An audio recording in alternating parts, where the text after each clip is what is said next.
गांव में तो सब जगह अकाल की परिस्थिति हो गई है। लगता नहीं कि अब इस गांव में ज्यादा दिन रुकना उचित होगा। काम के लिए बाहर गांव तो जाना ही पड़ेगा। भूषण काम की तलाश में दूसरे गांव की ओर निकल पड़ता है। चलते चलते वह विजयपुर गांव में आ जाता है। वहां उसका रहने का कोई ठिकाना नहीं था और उसके पास कोई काम भी नहीं था। चलते चलते वह एक अमीर किसान जगत सेठ के पास आ पहुंचता है। सेठ जी, मैं भूषण दूसरे गांव से आया हूँ। हमारे गांव में अकाल की परिस्थिति हो गई है। लोगों के खेत सूखे पड़े हैं। गांव में बूंद बूंद पानी के लिए लोग तरस रहे हैं। अगर मुझे आपके पास कुछ काम मिल जाएगा तो बहुत कृपा होगी बड़े भाई। अरे रे, लगता है तुम्हारी हालत बहुत खस्ता हो गई है।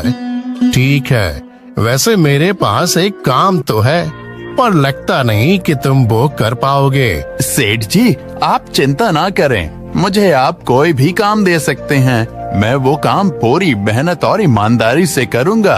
अच्छा ठीक है भूषण, तो कान खोल कर सुन लो। मेरे पास 50 गायें और 50 भैंसे हैं। तुम्हें हर रोज इन जानवरों का गोबर निकालना होगा और रोज सुबह शाम उन्हें चारा पानी देना होगा। महीने के आखिर में तुम्हें इस काम के लिए 200 रुपए मिलेंगे। और हाँ, 2 वक्त का खाना भी हमारी तरफ से मुफ्त दिया जाएगा। बोलो, क्या तुम ये काम कर पाओगे? अरे बाप रे, 50 गाय और भैंसों को संभालना आसान काम नहीं है।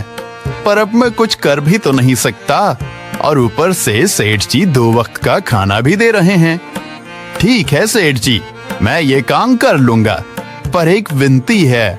हाँ बोलो भूषण, क्या बात है? सेठ जी, अगर आपको समस्या ना हो तो क्या मैं आपके गायों के साथ गौशाला में रह सकता हूँ? सेठ जी, मैं इस गांव में नया हूँ। मेरा रहने का कोई ठिकाना नहीं है। जग्गा सेठ थोड़ी देर तक सोचता है और भूषण को ऊपर से नीचे तक देखने के बाद उससे कहता है, ठीक है भूषण, तुम गौशाला में रह सकते हो। जी धन्यवाद सेठ जी। तब से भूषण गौशाला में रहकर अपना काम करने लगता है। वह रोज जल्दी उठकर गाय और भैंसों का गोबर निकालता, उन्हें चारा डालता और समय पर पानी भी पिलाता था। हर रोज भूषण अपना काम ईमानदारी और पूरी मेहनत से करता था। जगत सेठ को भी भूषण का काम बहुत पसंद आने लगा, क्योंकि वह अपना काम सफाई से करता था। एक दिन जगत सेठ भूषण को बुलाकर उससे बोलता है, भूषण, मुझे तुम्हारा काम बहुत पसंद आया है। तुम गाय और भैंसों का अच्छा ख्याल रख रहे हो, इसलिए दूध की गुणवत्ता भी बढ़ गई है और गायें पहले से ज्यादा दूध भी दे रही हैं। इसलिए मैं आज से तुम्हारी तनख्वाह बढ़ाकर पूरे 400 रुपए कर रहा हूँ। आपका बहुत बहुत धन्यवाद सेठ जी। कुछ दिन ऐसे ही बीतने लगते हैं। भूषण जगत सेठ के पास बहुत मेहनत और ईमानदारी से काम करता है। धीरे धीरे भूषण के पास अच्छा खासा रुपया जमा हो जाता है, जिससे वह अपने लिए छोटा सा रहने लायक एक कुटिया बनवा लेता है। उस गौशाला में सोकर तो नाक से गोबर की गंध अभी भी नहीं जा रही। अब आखिरकार मुझे अपने घर में चैन से सोने को तो मिलेगा। तब से भूषण जगत सेठ के पास गौशाला में काम करने आता और 2 वक्त का खाना खाकर अपने घर सोने के लिए चला जाता था। कई साल ऐसे ही बीत जाते हैं। भूषण की मेहनत के कारण उसके पास अच्छा खासा रुपया जमा हो जाता है। एक दिन भूषण जगत सेठ से बोलता है, सेठ जी, आजकल गांव में चोरी की समस्या बहुत बढ़ गई है और मेरे पास कुछ रुपए भी जमा हैं जो मैंने अपने घर में रखे हुए हैं, पर मुझे उन पैसों की चोरी की चिंता हो रही है।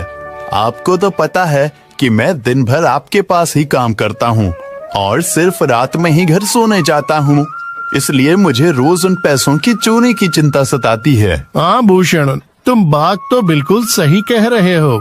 आए दिन गांव में नए नए चोरी के किस्से सामने आ रहे हैं और दिन भर तो तुम्हारा घर खाली ही रहता है, तो चोरी होने की संभावना तो जरूर है। जगत सेठ थोड़ी देर सोचता है और फिर भूषण से कहता है, देखो भूषण, ऐसे समय में तो गांव में एक ही जगह है जहां पर तुम्हारा धन सुरक्षित रह सकता है, और वो है जमींदार का घर। क्या जमींदार का घर? हाँ भूषण, इस गांव के जमींदार बहुत ईमानदार और दयालु हैं। ऐसा मैंने कुछ लोगों से सुना है और उनके घर पर बहुत सारे पहरेदार भी हैं, तो चोरी होने की संभावना बहुत कम है। तुम अपने पैसे उनके पास रख सकते हो। अच्छा, ऐसा है क्या सेठ जी? ठीक है, फिर आज ही मैं जमींदार जी से मिलकर बात करता हूँ और उन्हें अपनी समस्या बताता हूँ। उस दिन भूषण जमींदार जी के घर उनसे बात करने जाता है। ए टूडको, कहाँ अंदर आए जा रहे हो? वहीं रुक जाओ। जी, मुझे जमींदार जी से मिलना है। मुझे उनसे कुछ काम है। क्या काम है तुमको उनसे? मुझे जरा बताओ। जी, मुझे कुछ पैसे रखवाने थे उनके पास, यही काम के लिए आया था मैं। अच्छा ठीक है, तुम अंदर जा सकते हो। नमस्ते जमींदार जी, मैं भूषण जगत सेठ के यहाँ काम करता हूँ। कुछ साल पहले ही मैं दूसरे गांव से यहाँ आया हूँ।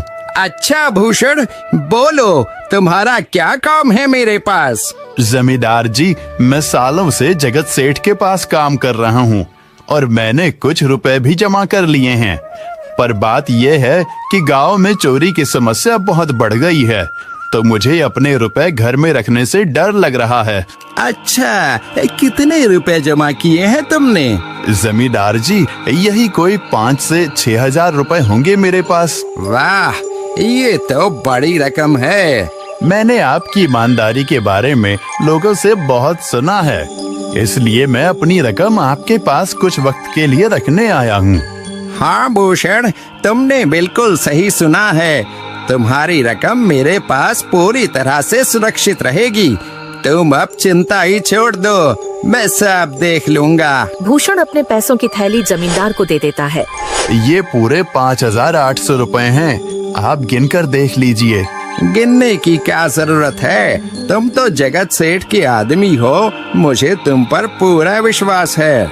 जमींदार जी, आपका बहुत बहुत धन्यवाद। अब मुझे चोरों का कोई डर नहीं है, क्योंकि मेरे पैसे सुरक्षित हाथों में हैं। अरे भूषण, कोई बात नहीं, धन्यवाद तो मुझे बोलना चाहिए, जो तुम मेरे पास आए अपने रुपए रखने के लिए। भूषण अपने पैसे जमींदार को देकर अपने घर चला जाता है।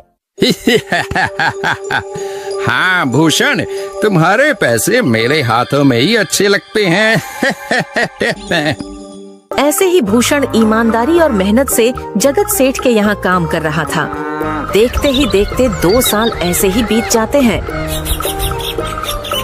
एक दिन भूषण सोचता है, अब बहुत साल हो गए जगत सेठ के यहाँ काम करते हुए।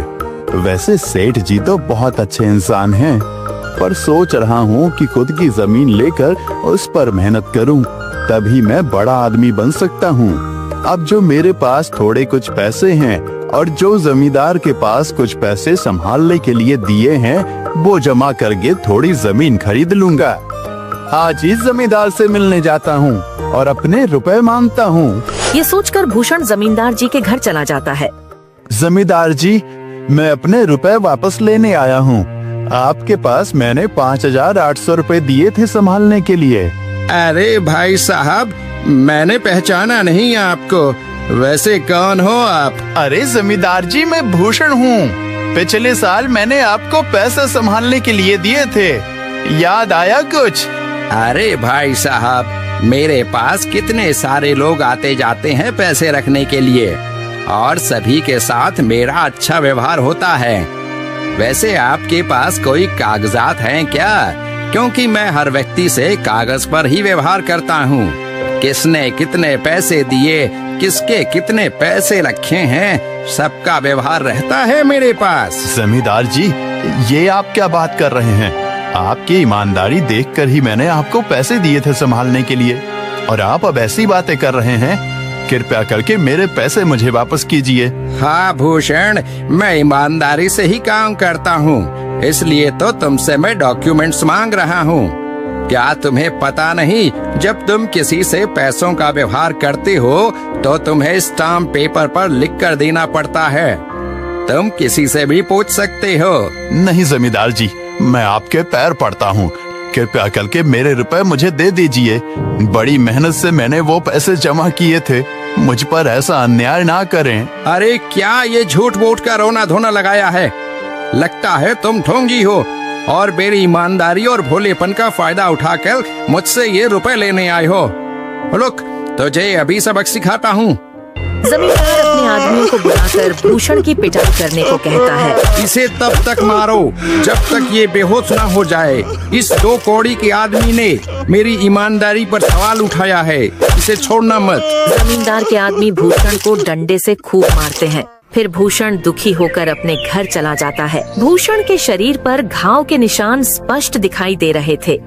2 दिन से भूषण घाव के दर्द के कारण जगत सेठ के घर काम के लिए नहीं जा पाता है। इसलिए अगले दिन जगत सेठ भूषण के पास आ जाते हैं। वह देखते हैं कि भूषण खाट पर सो रहा है और वह बड़ा ही चिंता में नजर आ रहा है। भूषण भाई, तुम 2 दिन काम पर नहीं आए, क्या हुआ भाई? तबीयत ठीक है ना तुम्हारी? कुछ समस्या है क्या? अरे सेठ जी, आप खुद यहाँ आए हो। आप खबर भिजवाते तो मैं खुद चला आता। अरे भूषण, कोई बात नहीं, तुम्हें देखकर लगता है तुम बीमार हो। क्या हुआ है तुम्हें? जगत सेठ, क्या बताऊं, जिस जमींदार के पास पिछले साल मैंने अपने पैसे संभालने को दिए थे, वो आज मुझे पैसे वापस नहीं करना चाहता। वो बहुत लालची इंसान है, वो लोगों को ठग रहा है। और जब मैंने बाद में गिड़गिड़ाना शुरू किया तो उसने डंडे से मार मार कर मेरी पिटाई करवा दी और मुझे वहाँ से धक्के मार कर निकाल दिया। अरे बाप रे, ये तो बड़ा ही गंभीर विषय है। मैंने तो जमींदार के बारे में अच्छा ही सुना था, पर मुझे भी नहीं पता था कि वो इंसान इतना गिरा हुआ है। तभी मैं सोचूं, हर साल उसकी संपत्ति इतनी ज्यादा कैसे बढ़ रही है। मुझे माफ कर दो भूषण, मैंने ही तुम्हें जमींदार के पास जाने को बोला था। गलती तो मेरी भी है। नहीं जगत सेठ, आप तो मेरा अच्छा ही सोच रहे थे। ये तो उस जमींदार का लालच है। अब लगता नहीं मेरे पैसे उस जमींदार से वापस मिलेंगे भी। भूषण, मेरे पास एक तरकीब है जिससे मैं तुम्हारे पैसे तुम्हें वापस दिला सकता हूँ। जगत सेठ भूषण के कान में सारी तरकीब बताता है। ठीक है सेठ जी, हे ऊपर वाले, ये तरकीब कामयाब होने दीजिए। अगले दिन जगत सेठ बहुत सारे पैसों को एक सूटकेस में भरकर खुद जमींदार के घर जाता है। अरे जगत सेठ, आज आप खुद यहाँ? बोलो भाई, इस गरीब के घर कैसे आना हुआ? हमारा तो ये सौभाग्य है कि आप जैसे धनी आदमी के चरण हमारे घर में लगे हैं। नमस्ते जमींदार जी। अरे जमींदार जी, आप तो मुझे अब लज्जित कर रहे हैं। वैसे मैं कुछ महीनों के लिए दूसरे राज्य में व्यापार करने जा रहा हूँ। मैं ये लगभग 50,000 रुपए लाया हूँ। मुझे डर है कि कहीं ये चोरी ना हो जाए। क्या आप मेरे सारे पैसे अपने पास संभाल कर रख सकते हैं? आपके सिवाय इस गांव में और किसी पर भरोसा नहीं कर सकता। अरे जगत सेठ, ये भी कोई पूछने की बात है? मेरे पास आपके पैसे बिल्कुल सुरक्षित रहेंगे। आप निश्चित होकर व्यापार करने जा सकते हैं। इस बार तो बड़ी मछली हाथ लगी है। बार बार ऐसा मौका नहीं मिलता। भारी माल हाथ में लगने वाला है। तभी वहाँ पर भूषण आ जाता है। अरे भूषण, तुम? अच्छा हुआ तुम आ गए। मैं तुम्हारे पास ही आने वाला था। मुझे माफ करना, उस दिन तुम्हें पहचान नहीं पाया।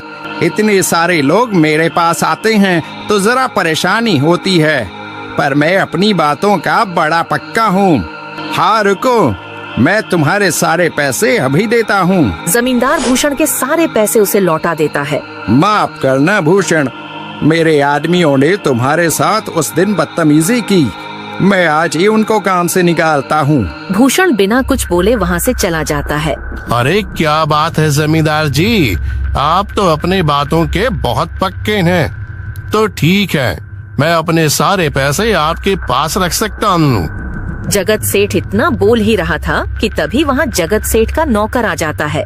मालिक, अब आपको बाहर के राज्य में जाने की कोई जरूरत नहीं है। अभी अभी व्यापारियों का संदेश आया है और उसने कहा कि वो खुद हमारे गांव आ रहे हैं। अरे ये तो बहुत बढ़िया बात हुई। अब मुझे इतनी दूर नहीं जाना पड़ेगा। सुन रहे हो जमींदार जी, व्यापारी यहाँ आ रहे हैं। अब मुझे नहीं लगता कि ये पैसे आपके पास रखने का कोई मतलब होगा। चलो, आपका बहुत बहुत धन्यवाद, आपने इतनी ईमानदारी दिखाई मुझे। हाँ, पर अगली बार जरूर आपके पास ही आऊंगा। ऐसा बोलकर जगत सेठ और उसका नौकर वहाँ से अपने पैसे लेकर चले जाते हैं। धत तेरी की, ये क्या हो गया? ये 50,000 तो चले गए और जो भूषण के 5,800 रुपए हड़प लिए थे वो भी चले गए। आपका बहुत बहुत धन्यवाद सेठ जी। अगर आज आप ना होते तो मेरी सारी जमा पूंजी वो जमींदार हड़प लेता। भूषण, कोई बात नहीं। जो व्यक्ति मेहनत और ईमानदारी से कमाता है, ऊपर वाले उसका कभी बुरा नहीं होने देते, और जो हराम की कमाई का खाता है उसका कभी अच्छा नहीं होने देते।